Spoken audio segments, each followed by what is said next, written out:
Hey, it's Jala from Notes from the Studio Substack, and today we are going to be dyeing some yarn.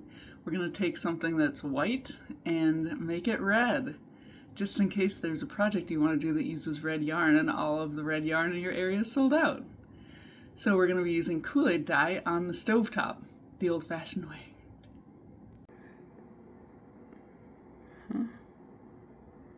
Here's what you'll need to do this project.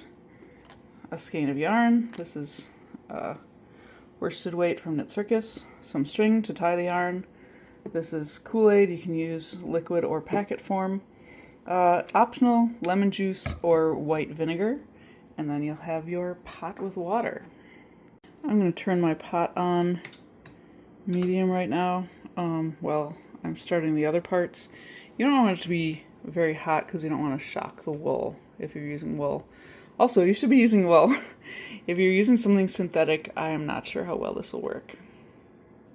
So you're going to go ahead and cut, 6 to 8 lengths of twine, about 8 inches long, to hold your skein. You're going to undo your skein. This must be a skein and not a ball, otherwise it won't work. If you use a ball, you'll get a little bit on the outside and nothing on the inside. So you need a skein. Open it up.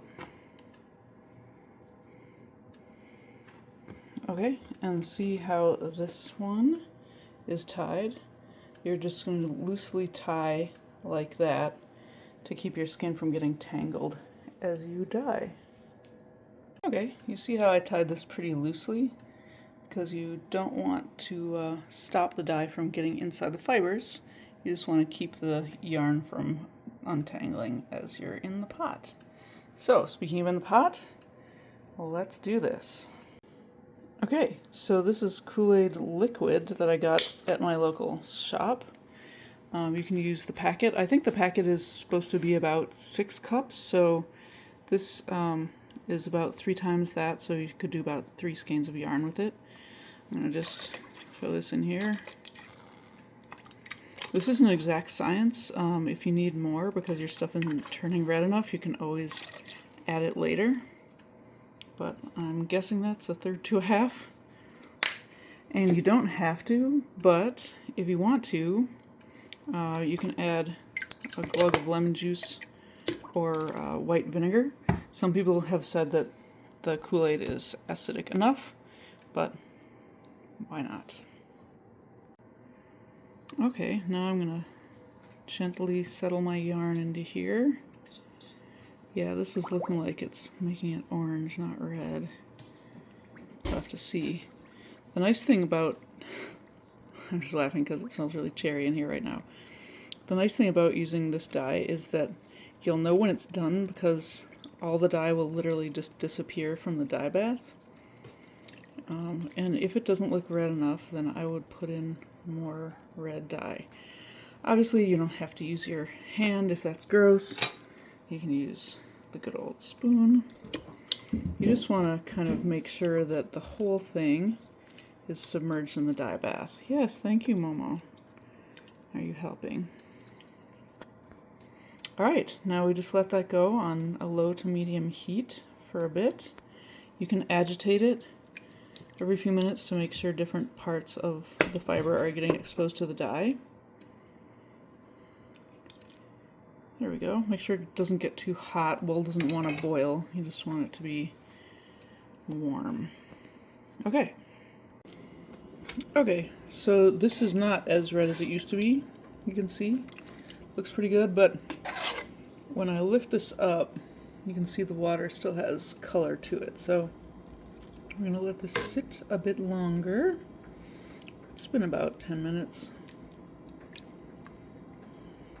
15 minutes. Okay, it's been another 10 minutes. So let's see. Well, the water's still a little peachy, but not bad. This is kind of an orangey red, but it might just really be that the color isn't that bright.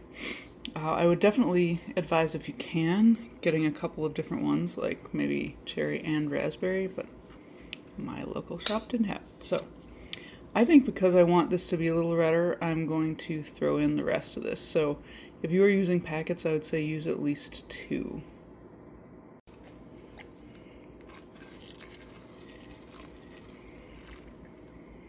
Now, if you want to be careful and try to make your yarn all exactly the same shade, I wouldn't do this, but I don't mind kind of a hand-dyed variegated look. So, again, make sure your water is not too hot. I have mine on 2. You really don't want to boil your wool or it will be unknittable. Just gently moving it around, stirring it in. So that's what the water looks like now. So I'm gonna give it another at least 10 minutes to absorb that dye. Now because I squirted it right on top, you can see that there's areas where there's kind of dots of dye that are stronger than other spots. I don't mind that, but if you want to have a more uniform look, then what you do is just lift your whole thing up and then squirt it into the water and then gently lower back down. Okay, this yarn is looking significantly redder. I am seeing some little bubbles of simmering, so I'm going to turn this down.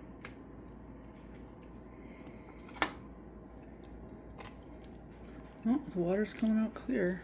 All right.